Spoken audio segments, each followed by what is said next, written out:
Is the book better or is the adaptation better? Part 5. And the general disclaimer that some of these opinions are controversial and they are my personal opinions. So please feel free to disagree in the comments. I encourage healthy debate. First up of this lot, we have The Fault in Our Stars. And in this case, the book is better. However, the film is a really good adaptation. I think that the way the film adapts the book is so good. It takes the heart of the story, it takes the core moments. It doesn't really stray too far from the actual plot of the book at all. I think that you get more from the book, though. I think it just expands on the world that the film is able to show, and therefore the book is just better in that way. But they are both great. Whereas with Beautiful Creatures, the book is better. This is a bit of a throwback to that dystopia fantasy YA craze of the early 2010s.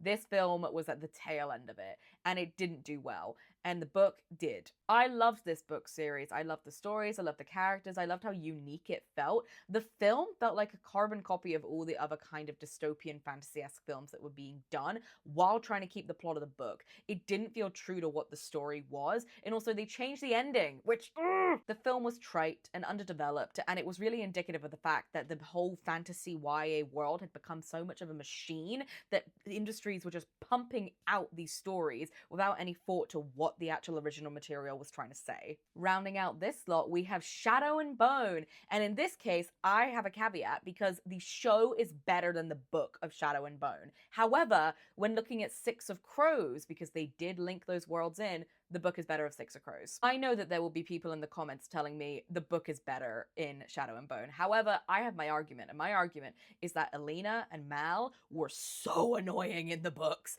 and they were less annoying in the show. I do love the idea of a reluctant hero, someone who's kind of forced into this world of power that they didn't really want to be in, they just wanted a simple life. Alina took it to another level. She was literally the savior of this world. She was literally the only person who could do these things that she was capable of doing, and didn't really want that. She just wanted to go off with Mal. And I understand that that is her personal desire. However, when you are the only one who could save all these people, she spent a lot of time complaining, and I did not enjoy reading that. Whereas in the show, they kind of removed that little bit from her. They also made Mal a much less annoying and whiny character. He felt actually fully fleshed out and better developed. Brilliant. The Darkling as well was less confusing. I kind of understood his motivations a bit more. It is a crime that this show was cancelled after season 2. An absolute crime, an outrage. Six of Crows is a duology that was in the same universe as Shadow and Bone, but you can read them separately. I actually read Six of Crows first before I read the Shadow and Bone books.